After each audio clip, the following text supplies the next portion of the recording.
next speaker is Mr. Usman Khan. He's a consultant surgeon and director of planned surgery at East Cheshire, sorry.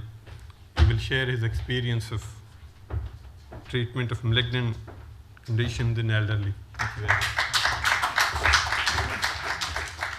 Hi, Assalamu alaikum, good afternoon. Actually, this was submitted as one of the short papers, and then Sohail was very kind, he wanted me to present it here. So how many of you use enhanced recovery after surgery? Okay, right. So it's a small introduction first, and then let's see, how does it work? Right. So actually, this was started by Henry Kellett, who is a general surgeon, gastrointestinal surgeon in Denmark. And he started this, but he was doing it in open colorectal surgery. So when in Britain the laparoscopic colorectal surgery started, so we thought that if we are doing it through an incision about the size of an appendix is going home in first or second post-operative days, so why can't we apply that to the colorectal cases? So if you look at this photograph, the one on the left is open interior resection, and one on the right is laparoscopic, and that's from where the specimen is taken out. So this guy would go home normally in 3-4 days time.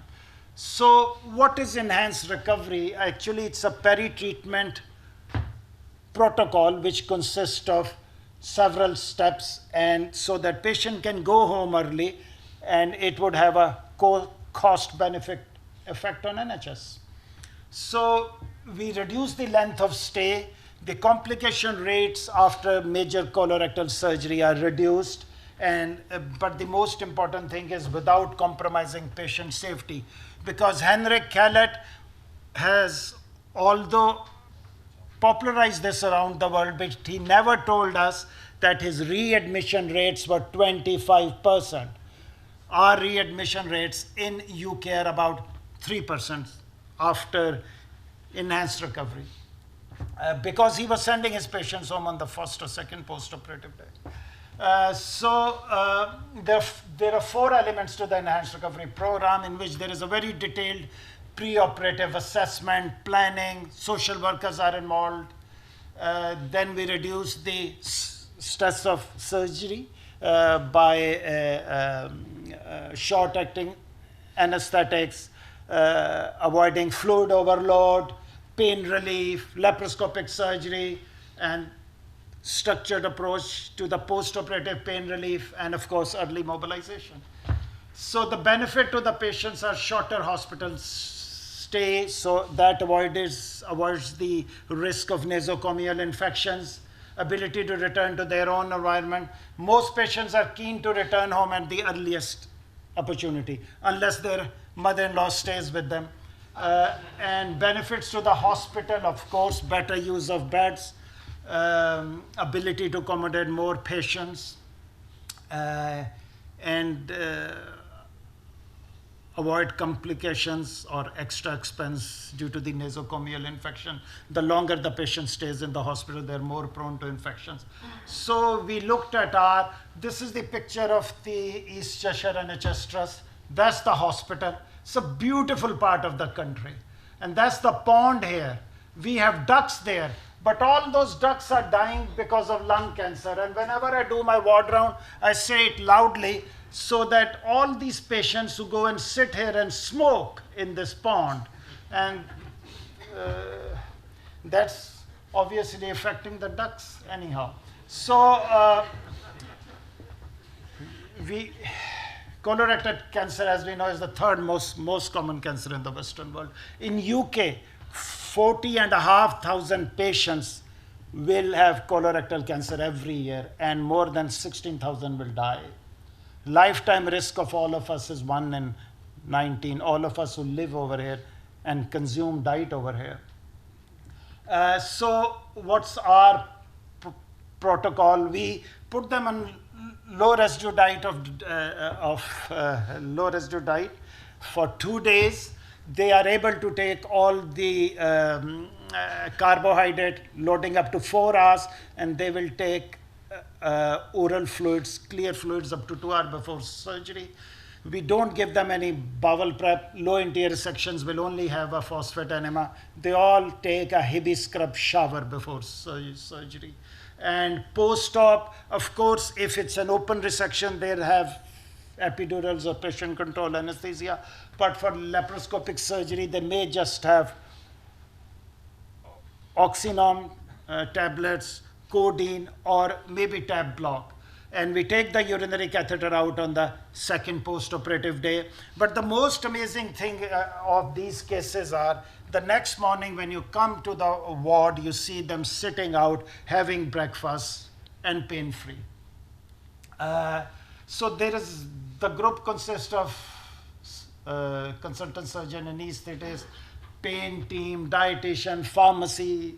There are a lot of people involved, regular meetings, 4 monthly and policy reviews. So so we looked at our patients from 2008 to September 2017.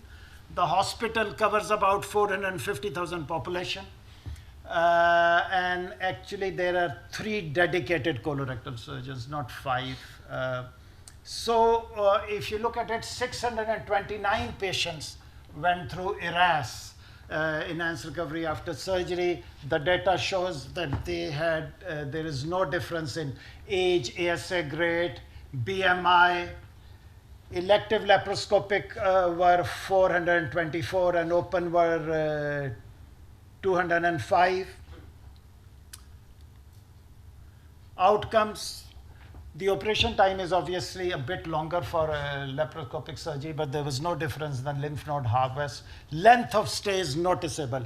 There's a difference of 5 days. That is statistically significant. Survival, I think that's probably based on the case selection. I don't think ERAS will actually make a difference in their survival, or it made us probably more trials may say that it does, but I'm not sure at this stage. Length of stay, as you can see, ERAS versus conventional care, there's a difference of 5 days.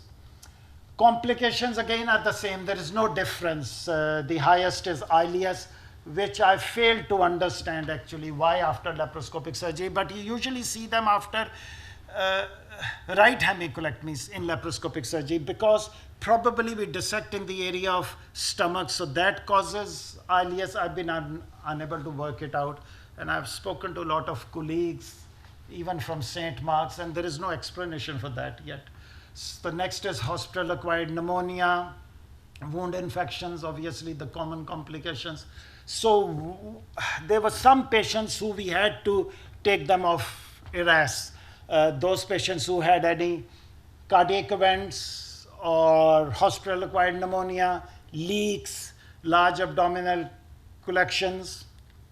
So in the end, deviation from ERAS resulted definitely, the studies show that in delayed hospital discharge, obviously, and they were either due to the medical and surgical causes, and early deviations were mainly due to the anastomotic leak or small or large bowel obstruction.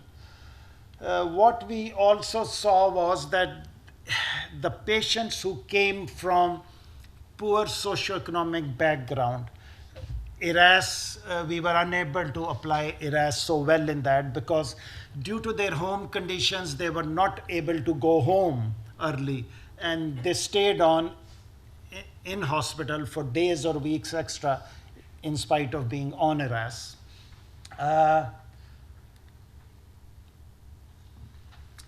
That's the last slide. Is there any time left? No? Okay. Sorry for that. No, it's fine. I had a video also, but we don't need to see that. Right.